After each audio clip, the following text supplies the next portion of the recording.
नमस्कार साथियों। हम पिछली क्लास में 31 क्वेश्चन कंप्लीट कर चुके थे। अब हम अगली क्लास की तरफ बढ़ते हैं, अगले क्वेश्चन पेपर की तरफ बढ़ते हैं। तो क्वेश्चन नंबर जो हमारा 32 है, 32वां क्वेश्चन क्या कह रहा है? Psychology is the taught to student of physical education because मनोविज्ञान शारीरिक शिक्षा के छात्रों को इसलिए पढ़ाई जाती है क्योंकि क्योंकि अब ऑप्शन नंबर 1 में जो आपका सीधे आंसर चलते हैं, समय को देखते हुए सीधे आंसर चलते हैं, क्योंकि यह स्वभाव से संबंधित है। स्वभाव से संबंधित है। It is related to behaviour. It is related to behaviour, क्योंकि जो हमारी साइकोलॉजी होती है वो आपके व्यक्ति के व्यवहार का अध्ययन करती है। Study of human behaviour. Study of human behaviour. ठीक है। अब हम अगले क्वेश्चन तरफ चलते हैं। अगला क्वेश्चन जो हमारा है, ठीक है, तो आंसर इसका होगा दूसरा, यह स्वभाव से संबंधित है।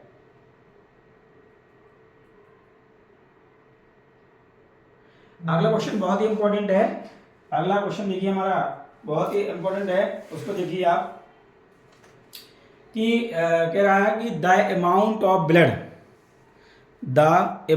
Of blood pump by heart in 1 minute is called. In 1 minute is called. कहने का तात्पर्य है, जो क्वेश्चन जो आया था हिंदी में गलत लिखा हुआ है। हिंदी में दिया है आपका धड़कन दिया हुआ है, ठीक है, बल्कि हमने करेक्शन किया है 1 मिनट। धड़कन की जगह हमने 1 मिनट कर दिया, क्योंकि जो हमारा हिंदी जो हमारे इंग्लिश में लिखा हुआ है उसी के हिसाब से आंसर माना जाता है। तो इंग्लिश में 1 मिनट कहा गया है इसको, इसलिए हमने हिंदी में भी 1 मिनट कर दिया। एक धड़कन में, सॉरी 1 मिनट में, 1 मिनट में हृदय द्वारा फेंके जाने वाले रक्त की मात्रा को कहते हैं। 1 मिनट में हृदय द्वारा फेंके जाने वाली रक्त की मात्रा को कहते हैं। तो देखिए इसमें ऑप्शन जो हमारे हैं, हम सबकी जो आंसर जो इसमें है हमारा, the amount of blood throw या pump by heart in 1 minute. 1 minute में हृदय द्वारा जो रक्त पंप किया जाता है, बाहर फेंका जाता है, बॉडी में भेजा जाता है, उसे बोलते हैं cardiac output. Cardiac output. Cardiac output, हृदय निकास। अगर 1 मिनट की बात करता है तो आपको लगाना है हृदय निकास, आपका कार्डियक आउटपुट। अगर 1 बीट की बात करें, जैसे जो हिंदी में लिखा था एक धड़कन, अगर सिंगल बीट की बात करें तो आपका हो जाएगा, क्या हो जाएगा? Stroke volume. क्या हो जाएगा? Stroke volume. सिंगल बीट की बात करेगा कि एक बीट में, एक धड़कन में हृदय द्वारा जो रक्त पंप किया जाता है या फेंका जाता है उसे क्या कहते हैं? तो उसे स्ट्रोक वॉल्यूम कहते हैं। स्ट्रोक वॉल्यूम कहते हैं। एक धड़कन की बात करें तो स्ट्रोक वॉल्यूम, 1 मिनट की बात करें तो कार्डियक आउटपुट। याद रखिएगा। तो इसका जो आंसर है हमारा सही, क्योंकि इंग्लिश के हिसाब से हमेशा इंग्लिश जब भी पेपर आप दीजिए, मैं आपको एक राय दे रहा हूँ कि आप हिंदी इंग्लिश में दोनों वर्जन में पेपर पढ़िए, और इंग्लिश को ज़रूर एक बार पढ़िए और इंग्लिश के हिसाब से ये आंसर लगाइए, क्योंकि इंग्लिश का ही आंसर सही माना जाता है। ठीक है। तो आपका जो the amount of blood pump by heart in 1 minute, 1 minute की बात करें तो कार्डियक आउटपुट, 1 बीट की बात करें तो स्ट्रोक वॉल्यूम। ठीक है। तो आपका आंसर सही, इसमें चौथा सही है। ठीक है। अब इसमें जो हमारे चारों ऑप्शन दिए हैं उनमें से जो इम्पोर्टेंट है वो देख ले रहे हैं। Tidal volume.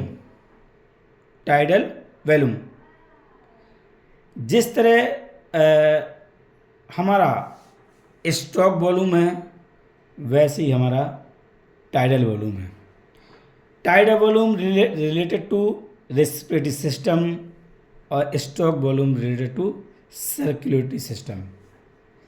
तो जो आपका जैसे स्ट्रोक वॉल्यूम होता है कि एक जितनी बार हमारा हार्ट संकुचित होगा, सिस्टोलिक होगा, वेंट्रिकल पार्ट मैं थोड़ा बताऊँ स्टॉक वॉल्यूम के बारे में थोड़ा बता दूँ पहले। तो स्टॉक वॉल्यूम क्या होता है कि जो जो आपका लेफ्ट वेंट्रिकल, हृदय में 4 चैम्बर होते हैं, right आर्टियम, left आर्टियम, right ventricle, left ventricle.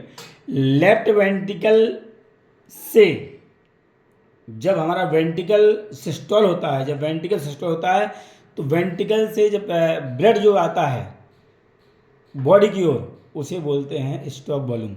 अब यह प्रक्रिया 1 मिनट चले तो आपका 1 बीट में, सिंगल बीट में 70 ml थ्रू करता है। कितना होता है?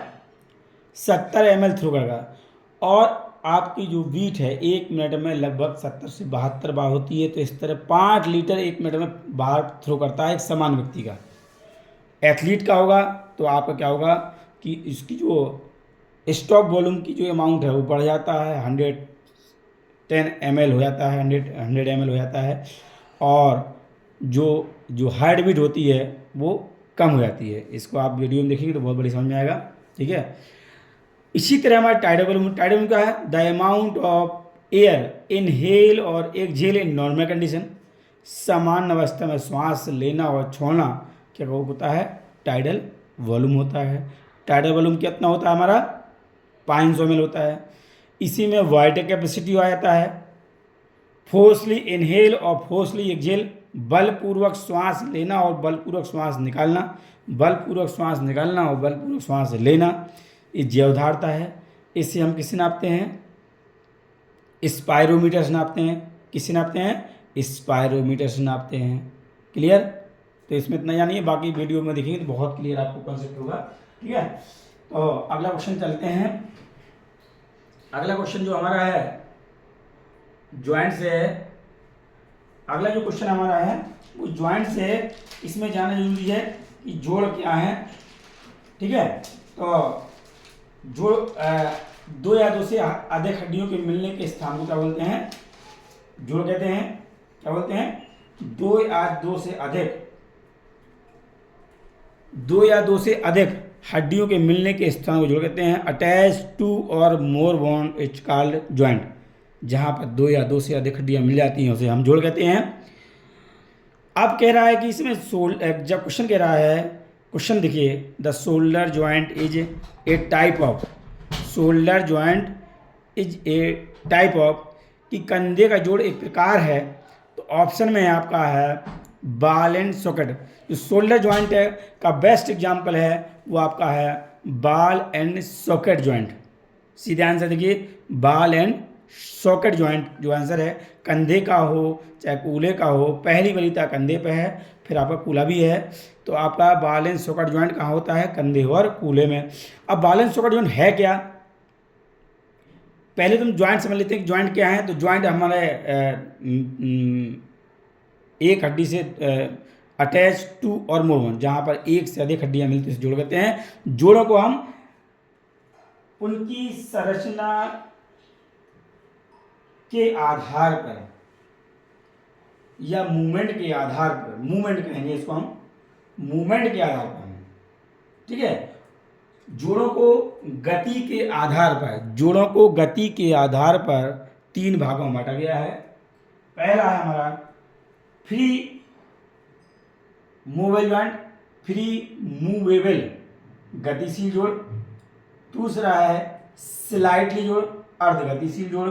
तीसरा है इमूवेबल ज्वाइंट, स्थिर जोड़। तो मैंने कहा कि गति के आधार पर जोड़ों को 3 भागों में बांटा गया है: गतिशील जोड़, अर्धगतिशील जोड़, स्थिर जोड़। तो आपका जो सबसे ज़्यादा फ्री मूवेबल जोड़ के जो एग्जाम्पल हैं वो आपका बॉल एंड सॉकेट है, ग्लाइडिंग है, पाइवट ज्वाइंट है, सैडल है, कॉन्डिलाई है, हिंज ज्वाइंट है। ये क्या हमारे फ्री मूवेबल ज्वाइंट जिनमें पूर्ण रूप से गति होती है। और अब इसमें आता है स्लाइटली जिसमें हल्की फुल्की गतियाँ होती हैं, जैसे आपका रीढ़ की हड्डी और रिब्स। फिर आपका है इमूवेबल ज्वाइंट, स्थिर जोड़। स्थिर जोड़ में आपका स्केल, खोपड़ी का क्रेनियम जो पार्ट है और फेस है, ये हमारे क्या है? स्थिर जोड़ के एग्जाम्पल हैं। तो हम ज़्यादा नहीं खींचेंगे इसमें। देखिए, तो मेन चीज़ इसमें हम देखेंगे। अब आगे कंधे का जोड़ आ गया। ठीक है। कंधे के जोड़ को हम ball and socket, ball and socket का मतलब हुआ पहले तो ये आपका फ्री मूवल ज्वाइंट है, फ्री मूवल ज्वाइंट है, और जो बॉल एंड सॉकेट ज्वाइंट है इसकी जो संरचना कैसी होती है, मैं वहाँ संरचना पे चला गया था, इसलिए कि बॉल एंड सॉकेट मतलब ऐसा जोड़ है कि एक जोड़ की हड्डी में आपकी बॉल नुमा आकृति होगी और दूसरे हड्डी में सॉकेट नामा स्थिति होगी, तो आपस में जोड़ देते हैं, जुड़ जाता है, तो बोलते हैं बॉल एंड सॉकेट ज्वाइंट आपका कंधे और कूल्हे में पाए जाते हैं। अब इसी में देखो थोड़ा सा और देख लेते हैं, कब्जे वाला जोड़, हिंज ज्वाइंट। कब्जे वाला जोड़ ये कहाँ होता है, थोड़ा एग्जांपल देख लीजिए। आपका कब्जे वाला जोड़ जो आपका हिंज ज्वाइंट आपका कोहनी में होता है, कहाँ होता है, एल्बो में होता है, कहाँ होता है, elbow, flexion of elbow, flexion of नी, ये क्या है हमारे हिंज ज्वाइंट के। इस प्रकार की जोड़ों में जो गतियाँ होती हैं वो एक ही दिशा में होती हैं, वैसे जोड़ हमारे कब्जेदार जोड़ कहलाते हैं। सैडल ज्वाइंट, सैडल ज्वाइंट में आप सीधे सीधे आप रख लो कि अंगूठे का जो जोड़ है वो क्या है हमारा सैडल ज्वाइंट है, अंगूठे का जोड़ है सैडल ज्वाइंट, मतलब अंगूठा, एग्जाम्पल याद रखिएगा। और फिर हमारा है आपका कॉन्डिलाइट ज्वाइंट, इसका भी एग्जाम्पल देख लिए। कॉन्डिलाइट ज्वाइंट जो होता है वो आपका रिस्ट में होता है, कहाँ होता है, रिस्ट में होता है, कलाई में होता है। इसमें flexion, extension, adduction, abduction and circumduction, लेकिन रोटेशन नहीं होता है, बट नॉट रोटेशन, रोटेशन नहीं होगा, ठीक है। तो याद रखिएगा कि जोड़ हमारे 3 प्रकार के होते हैं, आप 6 मत लगाइएगा, नहीं तो आप फ्री मूवल के पार्ट लगा दें। जोड़ हमारे 3 प्रकार के होते हैं, आपका गतिशील, अर्धगतिशील, स्थिर। गतिशील के 6 प्रकार होते हैं, आपका बॉल एंड सॉकेट ज्वाइंट, आपका hinge joint, gliding joint, condyloid joint, saddle joint और पिवट ज्वाइंट। पिवट ज्वाइंट भी आपका गर्दन में पाया जाता है, ठीक है। बाकी इसकी वीडियो देखेंगे तो और बढ़िया क्लियर आपको समझ में आएगा, उसमें चित्र के माध्यम से बताया गया है। अब चलते हैं अगला क्वेश्चन, देखिए बहुत अच्छी क्वेश्चन है। अगला क्वेश्चन देखिए, total number of bone in human skull, total number of bone in human skull, मानव की खोपड़ी में कुल कितनी हड्डियां होती हैं। तो ये क्वेश्चन भी आपका कई तरीके से पूछा जाता है। एक में ऑप्शन रहेगा 22, एक में ऑप्शन रहेगा 28, एक में ऑप्शन रहेगा 29। तो यूपी में अधिकांश था 29 या 28 वाला पूछा जाता है, और ये राजस्थान का पेपर है, तो राजस्थान में आपकी पूछा गया था कि मानव शरीर में कुल कितनी हड्डियाँ होती हैं, मानव की खोपड़ी में कितनी हड्डी होती हैं, 22। कैसे 22 होती हैं, आपका फेस में 14, कान में 6, 14 6 20, और आपका, तो हम तीनों का आपका देख लेते हैं कि किस टाइप का क्वेश्चन बनता है। तो सबसे पहले हम चलो 22 का ही देख लेते हैं, मैं 29 को बताने जा रहा था, बल्कि 22 का देखते हैं। पहले 22 हड्डी हमारी कैसी होती हैं, 22 में खोपड़ी में क्या क्या सम्मिलित होता है, क्या क्या इंक्लूड होता है। तो फेस में हमारी कितनी होती हैं, 14। फेस में कितनी हैं, क्वेश्चन आ सकता है कि चेहरे में कितनी हड्डियां होती हैं, तो आपके 14 मतलब 14 हड्डियां होती हैं। और क्रेनियम, क्रेनियम जिसमें हमारे बाल होते हैं वो हमारा क्या है, खोपड़ी, क्रेनियम बोलते हैं उसको। क्रेनियम में कितनी होती हैं, 8। तो 14 8 22, इस तरह कहेंगे तो मानव खोपड़ी में आपकी फेस और क्रेनियम को मिलाकर आपकी हड्डियां होती हैं 22 होती हैं। अगर ये 22 ऑप्शन ना होता तो यहाँ पर ऑप्शन में 28 मिलता, तो 28 कैसे होती है हमारी, फेस में 14, क्रेनियम में 8 और कान में, ईयर में 6।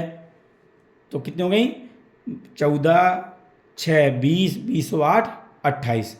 अगर ऑप्शन में 28 ना होता, 29 होता, तो इसमें हाइड बोन को इंक्लूड कर देते हैं। फेस 14, क्रेनियम 8, ईयर 6 और हाइड 1। तो इस तरह 29 हड्डियाँ हो जाती हैं। कितनी होती हैं, 29। तो ऑप्शन के अकॉर्डिंग तो हम चलेंगे, ठीक है। तो इसमें याद रखिएगा कि आपकी जो बोन है, बोन को क्वेश्चन आया तो थोड़ा सा बोन्स के बारे में बता दे रहा हूँ कि मानव शरीर में टोटल हड्डियां हमारी होती हैं 206 होती हैं और बच्चों में आपकी 213 होती हैं। तो बोन्स को समझने के लिए दो भागों में बांटा गया है, एक्जियल और एपेंडिकुलर। ये भी क्वेश्चन आया था पिछली बार, एक्जियल और एपेंडिकुलर। एक्जियल हड्डी हमारी 80 होती है, एपेंडिकुलर हमारी 126 होती है।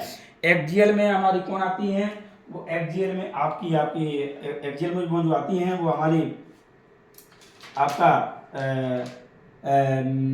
जो इरेगुलर शेप में होती हैं वो हमारी एक्जियल में आती हैं। जैसे आपका कह सकते हैं कि आपका स्कल की आपकी टोटल बोन मान लो अभी हम 29 मान लेते हैं, और इसके बाद आपका रिब्स में कितनी होती है हमारी, रिब्स में कितनी होती हैं आपकी 12 जोड़ी होती हैं, और प्लस एक स्टर्नम होता है, सिंगल स्टर्नम होगा और 12 पेयर हो, 12 दूनी 24 प्लस 25। और फिर इसके बाद आपका वर्टिब्रल कॉलम में आपकी 26 वयस्क में है, बच्चों में 33 होती हैं। ठीक है, तो इस तरह जोड़ेंगे तो आपकी 80 हड्डी हो जाएंगी। कैसे, आपका जो खोपड़ी है स्कल है उसमें 29 ऐड कर लीजिए, और आपका जो रिब्स है वो 25 कर लीजिए, और मतलब 24 + 1, और जो वर्टिब्रल कॉलम है वो आपका ऐड कर लीजिए 26। तो इस तरह हमारी 80 हड्डियाँ हो जाएंगी। फिर इसकी में आपका है एपेंडिकुलर, इसमें आपकी लॉन्ग बोन्स जितनी हमारी आपकी आती है एपेंडिकुलर में, ऊपरी अग्रांग और निचला अग्रांग मतलब हाथों और पैरों की हड्डियाँ, अपर एक्सट्रीमिटीज और लोअर एक्सट्रीमिटीज। आपकी अपर एक्सट्रीमिटीज में आपकी अपर लिम्ब में कह सकते हैं, अपर एक्सट्रीमिटीज भी कह सकते हैं। अपर लिम्ब में आपकी 64 हैं और लोअर एक्सट्रीमिटीज में आपकी 62 हैं, लोअर लिम्ब में आपकी 62 हैं, अपर लिम्ब में 64 हैं। तो आपका जैसे 64 कैसी हैं, clavicle 2, scapula 2, humerus 2, radius 2, ulna 2, carpals 16, metacarpal 10, phalanges 28। इस तरह हमारी 64 हो जाएंगी। इसी तरह हमारा लोअर लिम्ब में आपका पेल्विक 2, फीमर 2, पटेला 2, टीबिया पटेला दोनों पैरों में आपके 2 हो जाएंगे। ठीक है, एक पटेला होगा, दोनों हो जाएगा। फीमर 2, पटेला 2, टीबिया 2, फिबुला 2, टार्सल 7 + 7 14, मेटाटार्सल 5 + 5 10, और फेलेंजेस 14 + 14 28। तो इस तरह हमारी 62 हड्डियाँ लोअर लिम्ब हो जाएंगी। ठीक है, अभी क्वेश्चन जो एक आया था क्वेश्चन पेपर में कि जो हड्डियों की जो क्लासिफिकेशन होता है, बोन्स का जो क्लासिफिकेशन होता है वो शेप एंड साइज, आकृति एवं आकार के आधार पर हड्डियों को हम 5 प्रकार के भागों में बांटते हैं। आपका long bone, short bone, flat bone, irregular bone और सीसामाइड बोन। जोड़ों को हम गति के आधार पर बांटे थे, अभी मूवमेंट्स के आधार पर, तो याद रखिएगा इस तरह क्वेश्चन बनेंगे। आपका हड्डी से पिछली बार आपका अपर एक्सट्रीमिटीज और लोअर एक्सट्रीमिटीज आया था कि कौन सी हड्डी किस भाग में आती है, अपर में आती है कि लोअर एक्सट्रीमिटीज में आती है, ये एक्जियल का पार्ट है कि एपेंडुलर का पार्ट है। एपेंडिकुलर में बता दिया मैंने कौन कौन सी आती हैं, और एक्जियल में बता दिया। ये कंफर्म रहिएगा, बहुत इंपॉर्टेंट क्वेश्चन है, इसको नज़रअंदाज मत कीजिएगा, हड्डियाँ पूरी याद आ रही है। हड्डियों का अध्ययन ऑस्टियोलॉजी के अंदर किया जाता है। ठीक है, और जोड़ों का अध्ययन आर्थोलॉजी के अंदर किया जाता है। Study of joint arthrology, study of bones osteology के अंदर किया जाता है, स्टडी ऑफ मसल्स मायोलॉजी के अंदर किया जाता है। अगले क्वेश्चन चलते हैं। देखिए मसल्स की बात आई तो which muscles constitute 2/5 2/5 of our body. कहने का मतलब है कि जो हमारी वॉलेंट्री मसल्स होती हैं वो हमारी कितने % भाग होती हैं, तो 40% भाग जो होता है हमारा वो हमारा स्केलेटल मसल्स का होता है, जिसे हम वॉलेंट्री मसल्स कहते हैं। इसका आंसर सही होगा हमारा पहला, वॉलेंट्री मसल्स। तो मसल्स भी हमारी 3 भागों में बांटते हैं, आपका वॉलेंट्री, इनवॉलेंट्री और cardiac. Voluntary muscles, involuntary muscles और कार्डियक मसल्स। वॉलेंट्री मसल्स वो मसल्स होती हैं जो हमारी इच्छा के अनुसार हमारे आदेशों का पालन करती हैं। जैसे हमने कोई आदेश दिया कि मान लो ये सामान उठा के लाओ, डंबल एक्सरसाइज करो, तो ऐसे जो हमारे आदेशों का पालन करें वो वॉलेंट्री मसल्स कहते हैं। और जो इनवॉलेंट्री होती हैं जिन्हें आपका इनवॉल्व मसल, तो ये हमारे आदेशों का पालन नहीं करती, ये स्वतः ही अपने आप ऑटोमेटिक चलती रहती हैं। ये आपके इंटरनल पार्ट में पाई जाती हैं, जो बॉडी के इंटरनल पार्ट हैं उनमें आपकी इनवॉल्यूंटरी मसल पाई जाती हैं। और इसी हमारी स्मूथ मसल्स होती हैं, ठीक है, वो हमारी उन्हीं को हम स्मूथ ऑप्शन में इसको कैटेगराइज जो किया गया है, इसको हम कई रूपों में कर सकते हैं। तभी आपका स्मूथ का ये पार्ट है वो आपका इनवॉलेंट्री का पार्ट है, स्मूथ ही है, ठीक है। आपका जब उसको हम रचना के आधार पर, कार्य के आधार पर बांटेंगे तो आपका जो इनवॉलेंट्री है और वॉलेंट्री वो कार्य के आधार पर हो गया, ठीक है। तो आपका जान लो अब दूसरा स्मूथ मसल्स को हम इनवॉलेंट्री मसल्स भी कहते हैं। लेकिन तीसरा हमारा है कार्डियक मसल्स। कार्डियक मसल्स होती है जो हृदय में पाई जाती है, ठीक है। कहाँ पाई जाती है? हृदय में पाई जाती है। तो आपको देखना है कि जो हमारी मसल्स है, क्वेश्चन देखिएगा, मसल्स है जो हमारी वो 3 प्रकार की होती हैं, वॉलेंट्री मसल्स, इनवॉल्यूंटरी मसल्स और कार्डियक मसल्स। इस तरह देख सकते हैं जी, हमारे कार के आधार पर बंटवारा हुआ है, वॉलेंट्री, इनवॉल्यूंटरी और कार्डियक। अब इसी में आता है रेखी, आरेखी और फिर कार्डियक मसल्स। फिर आता है स्केलेटन, स्मूथ और कार्डियक मसल्स। ये भी आपके नामकरण दिए गए हैं, बल्कि हमें याद रखना है जो वॉलेंट्री मसल्स होती हैं वो हमारी इच्छा के अनुसार करती हैं। वॉलेंट्री मसल्स को भी हम आपका स्केलेटन मसल्स कहते हैं, वॉलेंट्री मसल्स को ही हम स्केलेटन मसल्स कहते हैं। और इनवॉलेंट्री मसल्स होती हैं वो आपकी स्मूथ मसल्स होती हैं। और कार्डियक मसल्स आपका हृदय में पाई जाती है। जो इनवॉलेंट्री मसल्स हैं वो आपके इंटरनल ऑर्गन में पाई जाती हैं। तो याद रखिएगा, वॉलेंट्री मसल्स को कहीं हम आपका स्केलेटन मसल्स कहते हैं जो आपकी इच्छा के अनुसार कार्य करती हैं। जो इनवॉलेंट्री मसल्स होती हैं वो आपकी स्मूथ मसल्स होती हैं जो आपके स्वतः ही काम करती रहती हैं, आपके कंट्रोल में नहीं रहती हैं। और जो आपकी कार्डियक मसल्स हैं, कार्डियक मसल्स आपका जो होती है वो हृदय में पाई जाती है। वो आपकी इसमें जो आपका कार्डियक मसल्स होगा, इसमें पूछेगा कि कार्डियक मसल्स सबसे कार्डियक मसल्स को हम मायोकार्डियम भी कहते हैं। हाँ, ये क्वेश्चन भी आया था। कार्डियक मसल्स को हम मायोकार्डियम भी कहते हैं। मायोकार्डियम इसलिए कहते हैं क्योंकि इसमें जो मायोकार्डियम जो मसल्स की जो लेयर है वो सबसे ज़्यादा अमाउंट में होती है, इसलिए मायोकार्डियम भी कहते हैं। हाँ, ये भी देख लीजिए आप कि जो हमारी जो कार्डियक मसल्स है इसमें देखो कई बार क्वेश्चन बन जाते हैं। पिछली बार बना था, पिछली बार बना था कि आपका हृदय पेशी होती है। ऑप्शन नंबर 1 में आपका ऐच्छिक, अनैच्छिक और बोथ या इनमें से कोई नहीं। तो आप मानेंगे जो हृदय पेशी होती है वो अनैच्छिक, उसका जो कार्य है वो अनैच्छिक है। संरचना है, संरचना की बात करें तो आपका रेखी, आरेखी, तो आपकी जो रेखी होती है, रेखी मतलब जो उसकी जो संरचना है कैसी, स्केलेटन मसल्स की तरह है। कैसी है? हमारी स्केलेटन मसल्स की तरह रेखी है। क्वेश्चन बनता है जो हृदय पेशी होती है, अगर रचना में पूछे तो आपका रेखी होती है, अगर कार्य में पूछे तो इनवॉलेंट्री होती है। क्या होती है?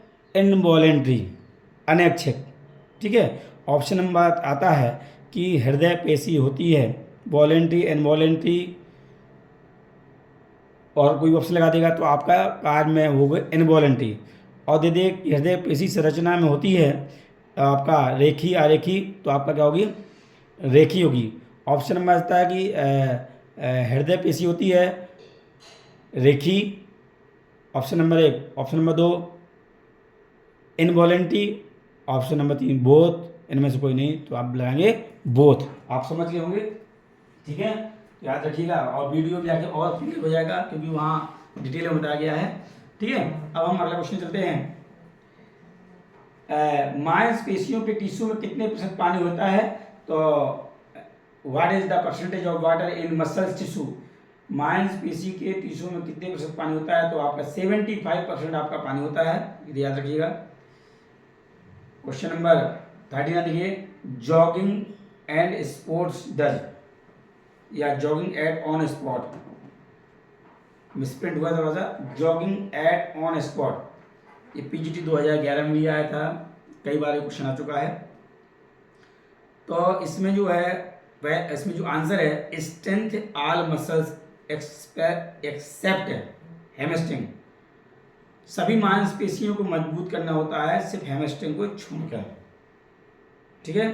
क्या लिखा हुआ है? Hamstring muscle, hamstring all muscles, sorry strength all muscle except hamstring, मतलब आपकी सभी मांसपेशियों को मजबूत करता है हैमस्ट्रिंग को छोड़कर। याद रखिएगा, सीधे आंसर यही आंसर याद करिएगा, आएगा आपका ये क्वेश्चन। देखिए, एटीपी इज स्टोर इन, तो एटीपी जो होता है वो मसल्स में स्टोर होता है, कहीं कहीं आपका यकृत भी मान लेता है। पहले आप लिखिए कि एटीपी कहाँ भंडार होता है? मांसपेशियों में। अगर बोथ होता है, यकृत लगा देते तो बोथ हो जाता, बाकी पहली वाली तो हमारी मसल्स को देंगे। एटीपी स्टोर इन मसल्स, अगर मसल्स नहीं तो लीवर मानेंगे। अब ये देखिए, ये बहुत अच्छा क्वेश्चन आ गया। क्वेश्चन आ गया है कि एक खिलाड़ी जिसका वजन 50 किलोग्राम है, 2 घंटे का प्रशिक्षण लेता है, उसे कितने भोजन की आवश्यकता होती है? एक खिलाड़ी जिसका वजन 50 किलोग्राम है, 2 घंटे प्रशिक्षण लेता है, उसे कितने भोजन की या कितनी कैलोरी की आवश्यकता होगी? तो आपका वो 2 घंटे वर्कआउट करता है, कितना करता है? 2 घंटे। याद है कि 50 किलो वजन है, 2 घंटे वो वर्कआउट करता है, तो कितनी कैलोरी की आवश्यकता होगी? तो 2400 कैलोरी की आवश्यकता होगी। कितनी? 2400। इसको मैंने बैलेंस डाइट में बहुत डिटेल में पढ़ाया हुआ है, वहाँ आप देख सकते हैं। अगर यही कहता कि शरीर के वजन के हर 1 किलोग्राम के लिए हर घंटे पर कितनी कैलोरी की आवश्यकता होती है, शरीर के हर वजन के हर 1 किलोग्राम के लिए हर घंटे पर कितनी कैलोरी की आवश्यकता होती है, तो हर घंटे की बात करता है वहाँ पर, तो आपका 1.3 कैलोरी की आवश्यकता होती है, ठीक है। तो हर घंटे में 1.3 होगा, तो 1.3 मल्टीप्लाई 24 घंटे और मल्टीप्लाई 50 किलो, तो इस तरह हमारा निकल के आएगा आपका 1560 कैलोरी बिना वर्कआउट के। अब 2 घंटे वो प्रशिक्षण लेता है, तो 50 किलो की बात कर रहा है, तो आपका हो जाएगा हर घंटे के लिए किए जाने अभ्यास के लिए अपने शारीरिक वजन के हर 2 किलो, जहाँ 2 किलो की बात आ गई तो आपका 8.5 हो जाएगा, और 2 किलो सॉरी 2 घंटे की बात कर रहा है, तो आपका 8.5 मल्टीप्लाई 2, और वजन कितना? 50 किलो, तो 8.5 गुणे 2 गुणे 50, तो 850 हो जाएगा। 850 को हम बेसिक कैलोरी में जोड़ देंगे 1560 में, तो इस तरह हमारा 2400 कैलोरी निकल के आ जाएगा, ठीक है, याद कर लीजिएगा। और विस्तृत में देखने के लिए इसको आप जाएंगे, बैलेंस डाइट का वीडियो देखेंगे तो बहुत क्लियर हो जाएगा, पब्लिक किया है मैंने उसको। ये भी क्वेश्चन अच्छा है, उनकी विवादित में था ये, किस हेपेटाइटिस की वायरस सीधे संपर्क से उत्पन्न होता है? तो इसमें जो आंसर माना था आपका बी, आयोग ने माना था बी भी है, सी भी है, ठीक है। तो आंसर इसमें हमारा जो पेपर आया था उसमें बी आंसर माना था। इसमें हेपेटाइटिस वायरस क्या होता है? डायरेक्ट कॉन्टेक्ट से फैलता है, सी भी फैलता है, बल्कि ये क्वेश्चन पढ़ा देना चाहिए, बल्कि हम अगर हुआ क्वेश्चन आता है तो इसमें बी आंसर मान लीजिएगा। अब देखिए क्वेश्चन नंबर, कौन सी बीमारी, क्वेश्चन देखिए क्वेश्चन नंबर 43 देखिए, which of the following disease is cause by mosquito, कौन सी बीमारी फैलने का कारण मच्छर है? तो मच्छर जो होता है वो मलेरिया के काटने से होता है। किस काटने से है? मलेरिया के काटने से होता है। मच्छर किससे होता है? मलेरिया के काटने से होता है। अब इसी में सीधे आंसर मलेरिया बता दिया हमने। अब पूछे कि मच्छर क्या है, आपका प्रोटोजोआ है कि आपका वायरस है कि बैक्टीरिया है। तो जो आपका जो मलेरिया है वो आपका प्रोटोजोआ के अंतर्गत आता है। प्रोटोजोआ में क्या क्या आता है देख लीजिए। फार्मूला है सोने पे काम पाया। सोने पे काम पाया मतलब सोने की बीमारी, पेचिस, काला ज्वर, मलेरिया, पायरिया, ये हमारे क्या हैं? प्रोटोजोआ हैं। अब हमारा बैक्टीरिया देख लीजिए। बैक्टीरिया में क्या कहता है? जो ऑप्शन में वो वहां से पकड़ में आ जाएंगे आपके। बैक्टीरिया में आता है डीप सिटी का कुटनी है, डिप्थीरिया, पी से प्लेग, सी से सिफिलिस, टी से टिटेनस, टी से टीबी, का से काला खांसी, कू से कुष्ठ रोग, टा से टाइफाइड और नी से निमोनिया, है से हैजा। तो इसमें देखो आप कुछ मिल रहा है। आपका जो ऑप्शन में है आपका टिटनेस। टिटनेस भी क्या है? हमारा बैक्टीरिया है। टिटनेस क्या है? बैक्टीरिया है। अब देखिए हम वायरस पे आते हैं। वायरस में क्या है? रेखा हमें हिट करके पहुंचे छोड़ गई। तो रे से रेबीज। रेबीज क्या है? देखो आपके ऑप्शन में वायरस। खा से खसरा, में से मेनिंजाइटिस, टी से ट्रोकोमा, सॉरी पहले ही से हेपेटाइटिस, टी से ट्रोकोमा, पो से पोलियो, ए से एड्स, चे से चेचक, चिकन पॉक्स भी देखो यहाँ पर वायरस में आ गए, छो से छोटी माता, डा से डेंगू, गा से गलथोद, ई से इन्फ्लुएंजा। तो ये हमारे वायरस हैं। तो आपको इस तरह याद है कि वायरस, बैक्टीरिया और प्रोटोजोआ।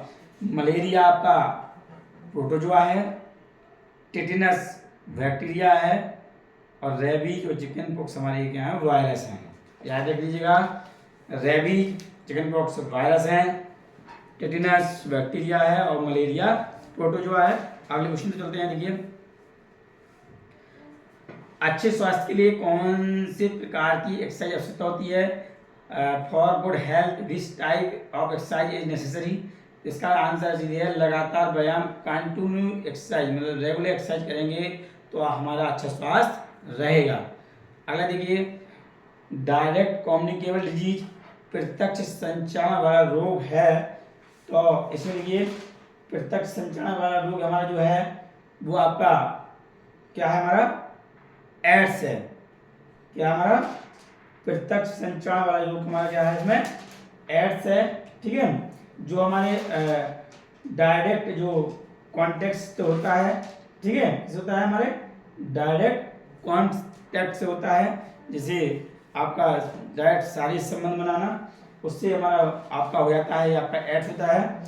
कि डायरेक्ट कम्युनिकेबल इस प्रकार की जो बीमारियां होती हैं वो आपका एक व्यक्ति से दूसरे व्यक्ति के सीधे संपर्क के माध्यम से होती हैं। तो एड्स हमारा जो डायरेक्ट कॉन्टेक्ट के माध्यम से होता है, इस आपका डायरेक्ट कम्युनिकेबल डिजीज क्या हमारी? एड्स है। ठीक है, याद रखिएगा। फिजिकल रिलेशन होगा हमारा ये। बहुत अच्छा क्वेश्चन है। Physical exercise is done is present of oxygen. शारीरिक व्यायाम जो ऑक्सीजन की उपस्थिति में होता कहलाती हैं। मतलब ऐसी कौन कौन सी एक्सरसाइज हैं जो आपकी ऑक्सीजन की उपस्थिति में होता है? तो आपका ऑप्शन नंबर 1 है एरोबिक। एरोबिक सीधे आंसर आपका एरोबिक इसमें है। ऐसी एक्टिविटी जो प्रेजेंस ऑफ ऑक्सीजन की उपस्थिति में की जाती हैं, ऑक्सीजन की उपस्थिति में की जाती हैं, उन्हें एरोबिक बोलते हैं। जो आपका जो दूसरा नंबर दिया है एनारोबिक, ऑक्सीजन के अनुपस्थिति में की जाती हैं, उन्हें हम एनारोबिक बोलते हैं। तो आपका जो इसमें देखिए कि कह रहा है कि प्रेजेंस ऑफ ऑक्सीजन काल्ड, तो आंसर हमारा है एरोबिक। कि जो ऐसी एक्टिविटी जो ऑक्सीजन की उपस्थिति में की जाती हो एरोबिक, जो ऑक्सीजन की अनुपस्थिति में जाती हो एनारोबिक। फिर इसमें आइसोटोनिक, आइसोमेट्रिक भी दे दिया है, तो उनको भी थोड़ा जान लो। आपका जो आइसोटोनिक है, पहले हम आइसोमेट्रिक देख लेते हैं। आइसोमेट्रिक में क्या है? आपका किसी प्रकार का मूवमेंट नहीं होता है, मांसपेशी छोटी बड़ी नहीं होती हैं। आपका आइसोमेट्रिक की जो खोज की थी वो आपका हेंटिगर एवं मुलर ने 1953 में की थी। आइसोमेट्रिक खोज हेंटिगर एवं मुलर ने 1953 में की थी। इसमें जो एक्सरसाइज होती हैं वो आपकी होती है पुश द वाल, दीवार को धक्का देना। जब दीवार को धक्का देते हैं तो आपकी स्ट्रेंथ तो डेवलप होती है, लेकिन किसी प्रकार का मूवमेंट नहीं होता है, डिस्प्लेसमेंट नहीं होता है, मसल छोटी बड़ी नहीं होती है, केवल टेंशन डेवलप होता है। अब आइसोटोनिक देख लीजिए, आइसोटोनिक क्या है? आइसोटोनिक में होता है आपकी जो एक्सरसाइज होगी वो उसमें विजुअल मूवमेंट होगा, मांसपेशियाँ छोटी बड़ी होंगी। एग्जाम्पल में डंबल एक्सरसाइज, क्या होगा? Dumbbell exercise. तो आइसोटोनिक की जो खोज की थी वो आपका ली डोने ने की थी। किसने की थी? ली डोने ने की थी। ठीक है। अब इसका जो हमारा है कि ली डोने ने की थी, तो इसमें जो आइसोटोनिक है इसे हम आपका गतिशील शक्ति के नाम से भी जानते हैं। ठीक है, गतिशील शक्ति के नाम से जानते हैं।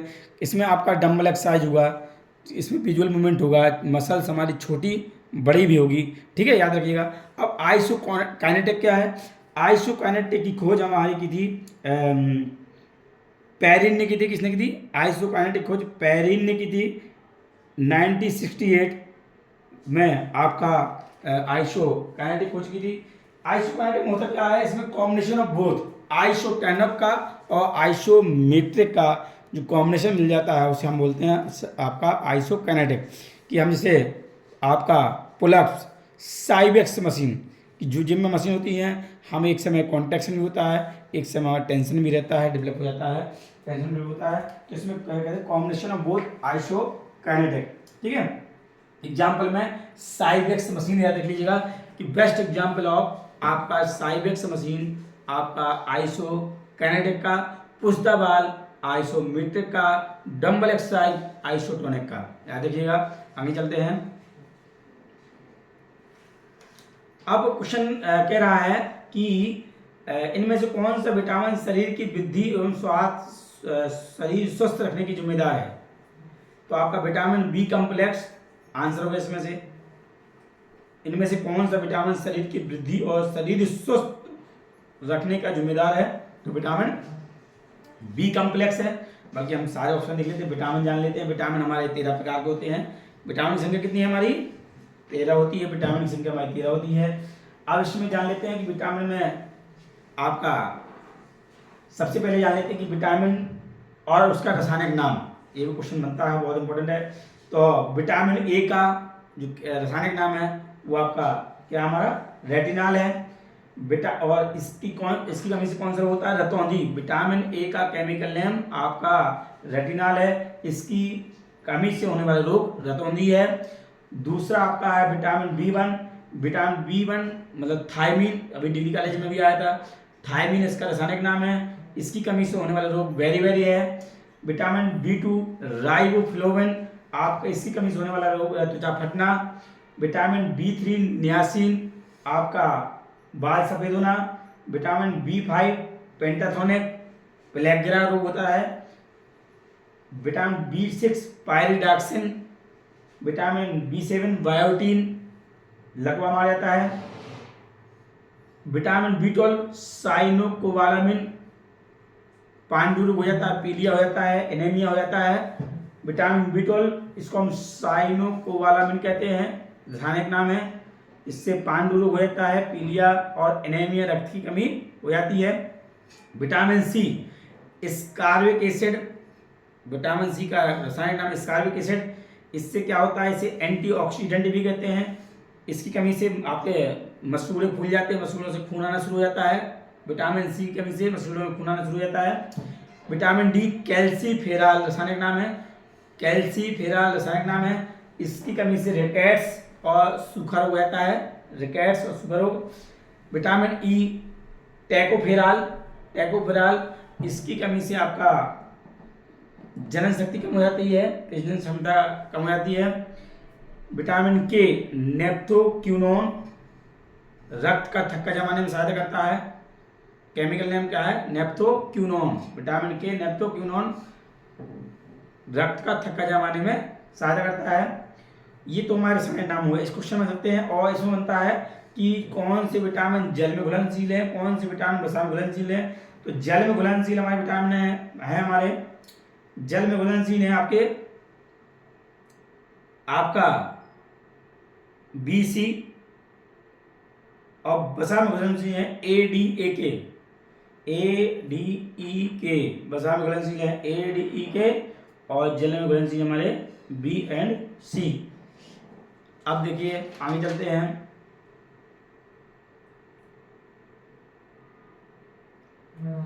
निम्न में से कौन सा पारंपरिक मनोरंजन का साधन नहीं है? परंपरा के पढ़िएगा, ट्रेडिशनल रिक्रिएशन एक्टिविटी नहीं है। तो आपका ट्रेडिशनल में आपका क्या नहीं है? टीवी नहीं है ट्रेडिशनल। बाकी आपका नृत्य है, पहले लोग नृत्य दिखा करते थे, डांस, नाटक, संगीत, ये ट्रेडिशनल है। जो टीवी है वो प्रेजेंट टाइम का है, ठीक है। तो परंपरागत में आपका नृत्य, नाटक, संगीत, ये तीनों आपके परंपरागत है। आपका ट्रेडिशनल कौन सा मनोरंजन साधन नहीं है? तो आपका टीवी नहीं है। अगला देखिए, भारत में मनोरंजन अभियान का शुभारंभ किसने किया? भारत में मनोरंजन अभियान का शुभारंभ किसने किया? तो आपका GD सोंधी ने मनोरंजन का शुभारंभ किया। किसने किया? GD सोंधी ने।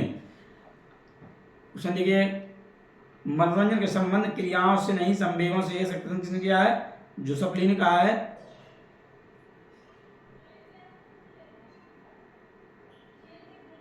क्वेश्चन कह रहा है शिविर के दौरान किस प्रकार का भोजन दिया जाना चाहिए? तो शिविर के दौरान आपका ड्राई, मौसमी सब्जियां एवं मौसमी फलों को देना चाहिए। जब हम कैंप के दौरान होते हैं, शिविर लगता है, तो उस समय हमें मौसमी फलों का, मौसमी सब्जियों का यूज करना चाहिए। आंसर ये होगा।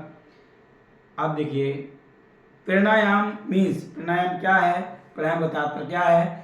तो control of breath, control of breath. Pranayama मतलब प्राणायाम का तात्पर्य क्या है? प्राणायाम का तात्पर्य होता है कंट्रोल ऑफ ब्रीथ। श्वासों पर नियंत्रण पाना ही हमारा प्राणायाम कहलाता है। अब देखिए, प्राणायाम की बात आ गई, तो प्राणायाम में आपको कंट्रोल ऑफ ब्रीथ आया, तो आपके इसमें क्वेश्चन बना हुआ है कि जो हमारा पूरक, पूरक किसे कहते हैं? पूरक का तात्पर्य क्या है? पुरका या पूरक का तात्पर्य श्वास लेना, और कुंभक का मतलब श्वास को रोकना, रेचक का मतलब श्वास को छोड़ना। पूरक मतलब श्वास लेना, कुंभक मतलब श्वास होल्ड करना, रोकना, और रेचक मतलब श्वास निकालना। एक पूछता है, रेचक का अर्थ क्या है? श्वास छोड़ना। कुंभक का अर्थ क्या है? श्वास रोकना। पुरका का अर्थ क्या है? श्वास लेना। अब इसमें पूछ देता है कि आपका चलो आगे कुछ मिलेंगे फिलहाल, नहीं तो पूछे है कि आपके योग के तत्व कितने हैं हमारे? यम, नियम, आसन, प्राणायाम, प्रत्याहार, धारणा, ध्यान, समाधि, ठीक है। फिर पूछते हैं कि यम क्या है? आगे मिलेगा, क्वेश्चन बताते हैं, आगे व्याख्या करेंगे इसकी हम। आगे देखिए, निम्न प्रक्रियाओं कार्यक्रम में कौन सा कार्यक्रम बालक बालिकाओं के शिविर का अत्यंत आवश्यक अंग है? बहुत अच्छा क्वेश्चन। कैंप फायर, जब हम कैंप पे जाते हैं किसी भी आपका हिल स्टेशन पर, जैसे ऋषिकेश वगैरह में कैंप लगते हैं, तो आपका नदी के किनारे एक तरफ जंगल हो, एक तरफ नदी हो, बीच में हम बढ़िया कैंप लगाते हैं। वहाँ कैंप लगता है तो वहाँ पर एक एक्टिविटी होती है जो अत्यंत आवश्यक है, कैंप फायर। आग जलाई जाती है, आग जला के हम वहाँ पर किसी भी एक्टिविटी को करते हैं। नाटक, जो भी आपको करना वो कर सकते हैं, नाटक वगैरह। क्वेश्चन देखिए अगला, who is known as father of yoga? योग का पिता माय किसे कहा जाता है? तो योग के फादर ऑफ योग हैं तो महर्षि पतंजलि। फादर ऑफ योग महर्षि पतंजलि आपके योग के फादर हैं। अगला क्वेश्चन चलते हैं। अब इसमें मैं देखो महर्षि पतंजलि का जिक्र किया, थोड़ा सा मैं डिस्कस कर देता हूँ कि इनकी परिभाषाएं वगैरह आ जाती हैं। तो योग क्या है वो जान लेते हैं। योग संस्कृत भाषा के युज शब्द से निकला हुआ है। योग क्या है? योग संस्कृत भाषा के युज शब्द से निकला हुआ है। युज का मतलब होता है जोड़ना और मिलाना, ज्वाइन आत्मा एंड परमात्मा इज कॉल्ड योग। योग आपका संस्कृत क्वेश्चन आता है कि युज की उत्पत्ति किस भाषा से हुई है? संस्कृत से। युज का अर्थ क्या है? जोड़ना या मिलाना, ठीक है। ये तो आपका हो गया, आत्मा परमात्मा का मिलन ही योग है। अब कुछ परिभाषाएं हैं, जैसे क्वेश्चन आ जाता है कि आपका योग कर्मसु कौशलम, योग कर्मसु कौशलम किसने कहा है? योग कर्मसु कौशलम भगवद गीता में कहा है। योग समाधि है, वेद व्यास जी ने कहा है। योग समाधि है, वेद व्यास जी ने कहा है। योग चित्रवृत्ति निरोध है, योग चित्रवृत्ति निरोध है, ये महर्षि पतंजलि ने कहा है। योग चित्रवृत्ति निरोध है, पतंजलि ने कहा है। योग समाधि हो गया आपका वेद व्यास ने। योग आध्यात्मिक कामधेनु है, आपका किसने कहा है? संपूर्णानंद जी ने कहा है। योग आध्यात्मिक कामधेनु है, संपूर्णानंद जी ने कहा है। ठीक है, अब आगे चलते हैं। आसन शरीर द्वारा किए जाते हैं किंतु दिमाग पर सीधा प्रभाव डालते हैं, कथन 100% सही है। आसन शरीर द्वारा करते हैं परंतु इसका सीधा असर दिमाग पर पड़ता है। सहमत हैं? सहमत हैं, आंसर सहमत हैं। श्वासन कौन से वर्ग में आता है? श्वासन कमिंग अंडर द कैटेगरी, मतलब ध्यान मुद्रा में आता है कि आराम के लिए आता है, कि शरीर को ठीक करने के लिए आता है, कि शरीर को निरोगी रखने के लिए आता है। तो जो श्वासन होता है वो आपका रिलैक्सेशन आसन है। आसन 3 प्रकार के होते हैं, ये भी जान लीजिए।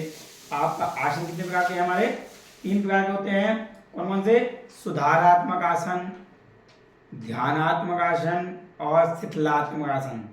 तो जो हमारा श्वासन है वो आपका शिथिलात्मक आसन है, रिलैक्सेशन आसन है। और जो ध्यानात्मक आसन है वो ध्यान मुद्रा लगाने में, जैसे आपका वज्रासन और आपका पद्मासन। पद्मासन मेन है, फिर वज्रासन आपका भी होता है, पद्मासन और वज्रासन। और आपको जो मुद्रा सही में जो करेक्टिव आसन बोलते हैं, जिन्हें हम सुधारात्मक आसन भी कहते हैं, वो आपका डिफॉर्मिटीज के अनुसार अलग होते हैं। जैसे मान लो हमें लोडोसिस हुआ है तो हम क्या करेंगे? हलासन करेंगे। कायफोसिस हुआ है तो भुजंगासन करेंगे। हमको आपका तो जो हमारी विकृति हुई है, ठीक है, जो हमारा पोस्चर हमारा खराब हो गया है, पोस्चर डिफॉर्मिटी हो गई है, तो जो हमारी पोस्चर की बिगड़ी हुई अवस्था को सही करने में जो आसन प्रयोग किए जाते हैं उन्हें हम सुधारात्मक आसन कहते हैं। लोडोसिस में पश्चिमोत्तासन भी होता है। क्या होता है? पश्चिमोत्तासन भी आपका सही करता है। आपका फ्लैट फुट को सही करने में वज्रासन सही करता है। बोलेग और नौकनी को आप पद्मासन करेंगे, नौकनी सही हो सकता है। तो ऐसे जो आसन है जो हमारी बिगड़ी हुई अवस्था को सही करने में प्रयोग किए जाते हैं उन्हें हम कहते हैं सुधारात्मक आसन। ठीक है, आगे चलते हैं। क्वेश्चन देखिए कि अष्टांग योग के प्रथम 4 सही क्रम व्यवस्थित कीजिए। सही 4 क्रम व्यवस्थित कीजिए। तो आपका जो आंसर है इसका